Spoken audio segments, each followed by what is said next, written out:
বিধানসভা নিৰ্বাচনৰ সময়ত যিমানেই চমু চাপি আহিছে সিমানেই ৰাজনৈতিক তৎপৰতা অধিক বৃদ্ধি পাইছে ৰাজ্যজুৰি। এই পৰিপ্ৰেক্ষিতত চিৰাং জিলাৰ বিজনী সমষ্টিটো তীব্ৰ ৰূপ ল'বলৈ আৰম্ভ কৰিছে নিৰ্বাচনী প্ৰচাৰ। চিৰাং জিলাৰ বিজনীৰ বিভিন্ন স্থানত নিৰ্বাচনী প্ৰচাৰ চলাই আছে NDA প্ৰাৰ্থী অৰূপ কুমাৰ দে। ইয়াৰ অংশ হিচাপে আজি বৰলাও গাঁৱত অনুষ্ঠিত হয় এখন নিৰ্বাচনী প্ৰচাৰ সভা। সভাত উপস্থিত থাকি অৰূপ কুমাৰ দে ৰাইজৰ পৰা সমৰ্থন বিচাৰে। আপোনালোকে মোক ভোট দি জয়যুক্ত কৰিলে মই এই অঞ্চলৰ সকলো অভাৱ অভিযোগ দূৰ কৰিবলৈ চেষ্টা কৰিম। দিল্লীত বিজেপি চৰকাৰ, অসমত বিজেপি চৰকাৰ আৰু BTCত BPF চৰকাৰ আছে, সেয়ে এই সমন্বয়ৰ জৰিয়তে ৰাইজে লাভান্বিত হ'ব। তেওঁ লগতে কয় যে বিজেপি আৰু BPFৰ সমৰ্থনত তেওঁক বিজনী সমষ্টিত প্ৰক্ষেপ কৰা হৈছে যাতে চৰকাৰৰ সকলো আঁচনি ৰাইজৰ ঘৰে ঘৰে পঠিয়াব পৰা যায়। নিজকে 90% BPF আৰু 10% BJP বুলি উল্লেখ কৰি তেওঁ এই মিত্ৰতাৰ শক্তিৰ কথা উল্লেখ কৰে। যোৱা 5 বছৰত বিজনীত উল্লেখযোগ্য উন্নয়ন হোৱা নাই।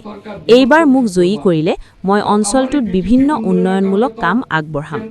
আহিবলগীয়া নিৰ্বাচনত বিজনী সমষ্টিত ৰাজনৈতিক প্ৰতিদ্বন্দ্বিতা ক্ৰমে তীব্ৰ হৈ উঠাৰ লগতে সকলো দলেই ৰাইজৰ সমৰ্থন লাভ কৰিবলৈ ব্যাপক প্ৰচাৰ চলাই আছে। আমি ডেভেলপমেন্ট কৰিম কেনেকৈ সেই কাৰণে হিমন্ত বিশ্ব শৰ্মা আৰু হাকৰামা মহিলাৰী একলগ হৈছে যে NDA চৰকাৰ বনাম, মিলা প্ৰীতি মিলা জুলি চৰকাৰ বনাম।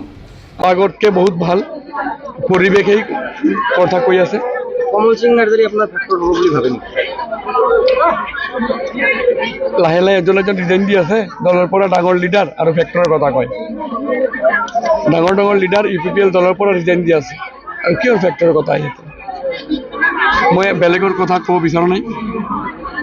আপুনি চাইছে সবেই NDAক বিচাৰিছে।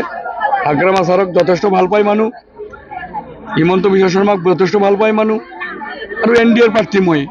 সেইকাৰণে দুজন লিডাৰ ইমান মৰমৰ লিডাৰ, মই এই দলৰে কেণ্ডিডেট, NDAৰ মিত্ৰতাৰ কেণ্ডিডেট।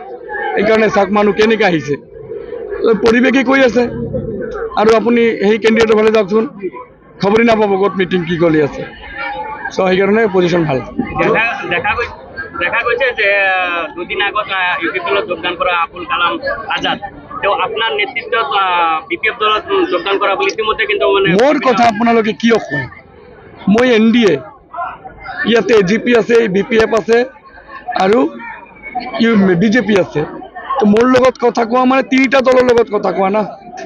ইয়াতে BJP, BPF, আব্দুল কালাম আজাদে মোৰ লগত লগ ধৰিলেও তেখেতে মোক এজ NDA হিচাপে লগ ধৰিছে। তাৰ নিজা কিছুমান কথাও থাকিব পাৰে, ব্যক্তিগত কথা, এইবিলাক মোৰ লগত শ্বেয়াৰ কৰিছে। এইটো আৰু বেলেগ একো নাই নহয়। ইয়াতে BJP, AGP নহয়, BPF নহয়, NDA হিচাপে মোক লগ ধৰিছে। ধৰি পেলাই মোক তেখেতৰ কিছুমান সমস্যাৰ কথা কৈছে, ব্যক্তিগত, দলীয় নহয়। এনেকুৱা ব্যক্তিগত বহুত দেখা পাওঁ না।